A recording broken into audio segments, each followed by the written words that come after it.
Паводле ж палітычнага глядальніка Александра Класкоўскага, з якім я пагаварыў напярэдадні да свайго паўгоддзя, аб'яднаны пераходны кабінет падышоў пад градам крытыкі. У значнай ступені, як мяркуе эксперт, яна тлумачыцца завышанымі чаканнямі беларусаў. Прапаную гэтую размову вашай увазе. Спадар Александр, мінае паўгода ад дзейнасці аб'яднанага пераходнага кабінета. Як бы вы маглі ацаніць гэты перыяд, якія паразы і здабыткі можна назваць? Калі коротко, то можна сказаць, што да свайго паўгоддзя аб'яднаны пераходны кабінет падыходзіць пад градам крытыкі, і часткова яна заслужаная, а часткова і нават у немалой ступені яна, на мой погляд, тлумачыцца такімі завышанымі чаканнямі, таму што многім ужо абрыд гэты рэжым, хочацца хутчэй пераменаў, і вось, напэўна, была ў часткі такой апазіцыйнай ці пратэснай публікі, праціўнікаў рэжыма, скажем так, нейкая надзея на цуд, што вось намацаюць нейкую моцную такую эфектыўную стратэгію, і калі не абрынецца, то захістаецца ва ўсякім разе рэжым. А рэжым не хістаецца, Лукашенко там лётае ў Эміраты, ў Зімбабве, глядзіць на туземныя скокі, і нібыта надта і не пераймаецца сітуацыяй у краіне. Канешне, яго Масква добра падтрымлівае, мы ж гэта бачым. І, шчыра кажучы, ў гэтай сітуацыі, проста, на мой погляд, немагчыма нейкую цудадзейную стратэгію прыдумаць. Ні ў кога яе няма. Іншая рэч, што пачалося такое спаборніцтва найперш за прыхільнасць палка Каліноўскага. Бо я нагадаю, што паўгода таму, калі вось узнік кабінет, была ў Вільні прэс-канферэнцыя, тады Ціхановская, яе паплечнікі ў адказ на крытыку, што няма вось моцнай стратэгіі, зрабілі такі выразны акцэнт на сілавым сцэнарыі. З'явіўся у гэтым кабінеце і так званы міністр абароны Валер Сахашчык, бравы падпалкоўнік, былы камандзір дэсантнікаў. Але каманда Ціхановскай, уключна з Сахашчыкам, вось не знайшла агульнай мовы з палком Каліноўскага. А вось ён, полк Каліноўскага, гэта такі сімвал, гэта апірышча сілавога сцэнару. Гэта на сёння самая такая рэальная, моцная сіла, гэта людзі, якія праліваюць кроў за Украіну, разумеючы, што перамога Украіны адкрывае акно магчымасцяў і для перамен у Беларусі. Але не зварылі кашу на сённяшні дзень з палком прадстаўнікі і офіса, і аб'яднанага пераходнага кабінета, і ў іх перахапіў ініцыятыву патрыярх беларускай палітыкі Зянон Пазняк. І вось мы бачым, што фактычна на сёння вымалёўваецца ўжо стварэнне такога альтэрнатыўнага палітычнага цэнтру, пакуль у яго такая працоўная назва Рада бяспекі, даволі гучная назва, трэба сказаць. І з аднаго боку, зразумела, у палітыцы заўжды ёсць канкурэнцыя, і гэта нармальная з'ява, але ва ўмовах сённяшніх, ва ўмовах, калі большая частка праціўнікаў рэжыма выціснутая ў эміграцыю, баюся, што гэта можа прывесці да такой вось, умоўна кажучы, феадальнай раздробленасці, якая была характэрнай для старой апазіцыі. І ад гэтага вялікага толку не будзе, гэтым можа скарыстацца акурат рэжым, як ён карыстаўся раздраем у так званай старой апозіцыі. Вось такая, калі коротка, сітуацыя. Канешне, былі дасягненні, Ціхановская шмат ездзіла, сустракалася на высокім узроўні за мяжой, але гэта, кладучы руку на сэрца, ўжо беларускай публіцы прыелася. Яны ўжо ставяць іншыя пытанні, і вострыя пытанні, чаму не вызвалены палітвязні. Дарэчы, той жа Зянон Пазняк лічыць, што можна было палітвязняў абмяняць на санкцыі. Але тут вялікае пытанне, да чаго яны вядуць. Таму што ёсць такі разлік, на мой погляд, даволі наіўны, што ў нейкі момант Лукашенко здасца, пачне выпускаць палітвязняў, паабяцае вольныя выбары, але, на мой погляд, гэта прывідны сцэнар. Пакуль што мы бачым, што, трошкі упаў валавы ўнутраны прадукт, але не катастрафічна. І калі ўжо на тое пайшло, то на сваіх гэтых сілавікоў, на людзей з дручкамі, ён заўжды грошай знойдзе. Санкцыі гэта далёка не стэрыльны інструмент, яны б'юць па нацыянальнай эканомікі, яны могуць вынішчыць цэлыя галіны, яны робяць залежнасць ад Масквы катастрафічнай. І тут трэба думаць не толькі пра тое, як звесці рахункі з рэжымам, а пра будучыню Беларусі. Беларусі.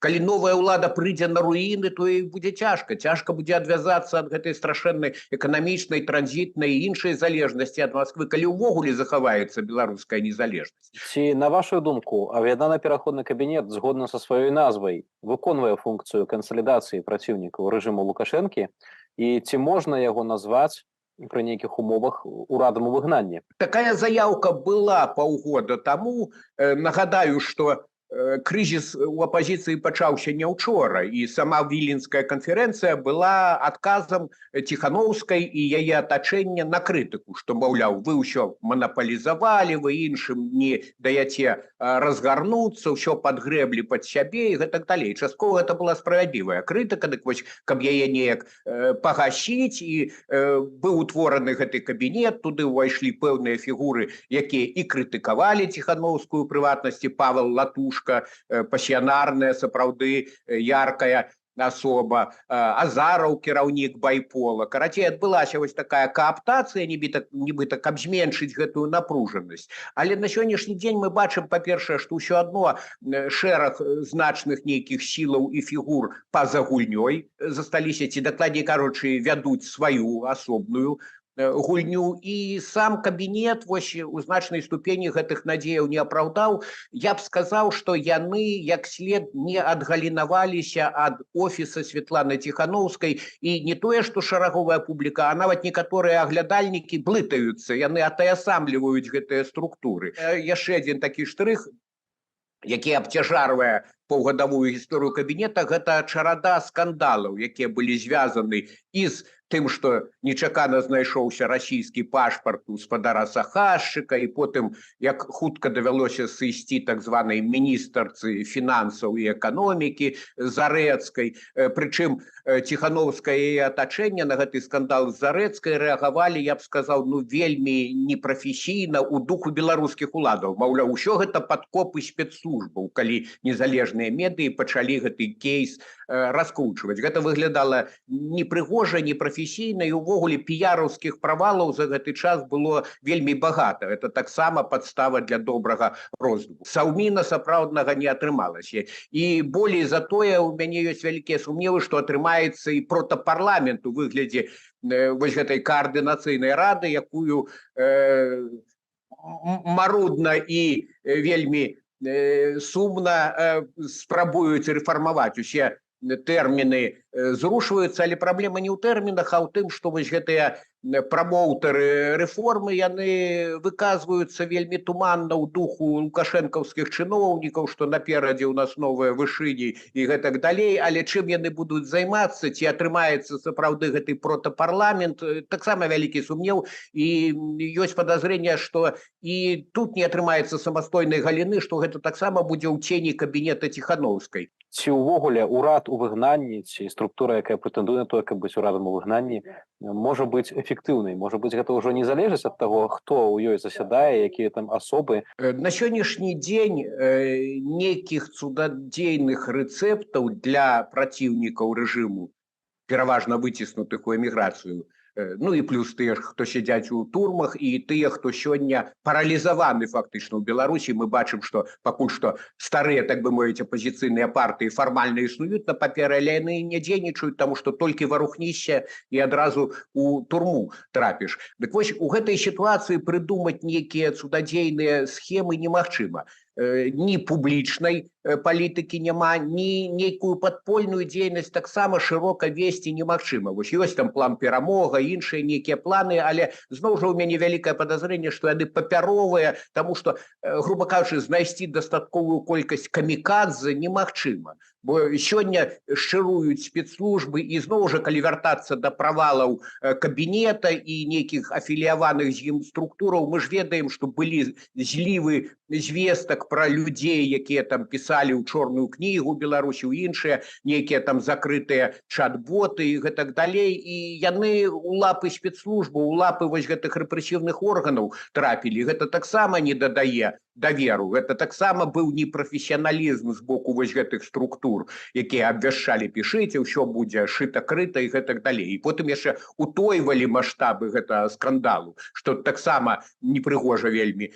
выглядала. Так што ў гэтым плане правалаў шмат, але калі глядзець шырэй, то Лукашенко брутальнымі, грубымі, такімі сярэднявечнымі метадамі зацэментаваў на сёння сітуацыю. І тут трэба разумець, дарэчы, вось офіс Ціхановскай, калі шырэй яе каманда, уключна з сябрамі вось кабінета, яны спазняюцца, яны ўсё неяк жывуць учорашнім ці заўчорашнім днём. Тут варта зразумець, што ўсё ўжо тое мірнае паўстанне пацярпела паразу, і трэба гэта прызнаць, і трэба будаваць стратэгію, зыходзячы з новых умоваў.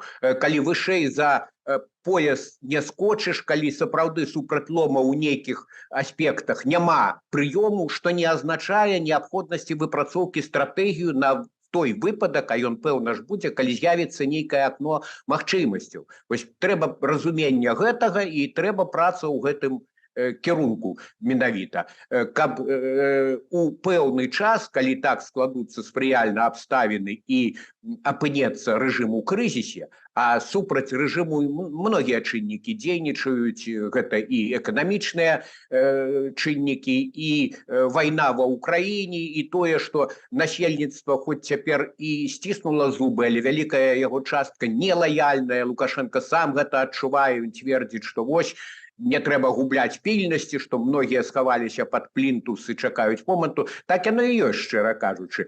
І вось усё гэта стварае такі момант нестабільнасці для рэжыму, і калі у нейкай сітуацыі спрацуе кумулятыўны эфект гэтых чыннікаў, тады і полк Каліноўскага можа сыграць сваю ролю. Хоць тут усё не так проста, гэта, як многія падкрэслівалі, ўжо частка ўзброеных сіл Украіны, і думаць, што афіцыйна Кіеў дасць адмашку на нейкі вызвольны паход на Мінск не выпадае, бо Кіеў сваю складаную закулісную гульню з Лукашэнкам і ягоным атачэннем вядзе. Але тое, што вось наяўнасць даволі вялікай колькасці дасведчаных людзей, якія ўмеюць валодаць зброяй, у крызіснай сітуацыі ён можа мець вырашальнае значэнне. Але менавіта тады, калі такі пажар успыхне ўнутры Беларусі. Менавіта там будуць адбывацца галоўныя падзеі. І вось да гэтага моманту варта быць гатовымі штабам апозіцыі.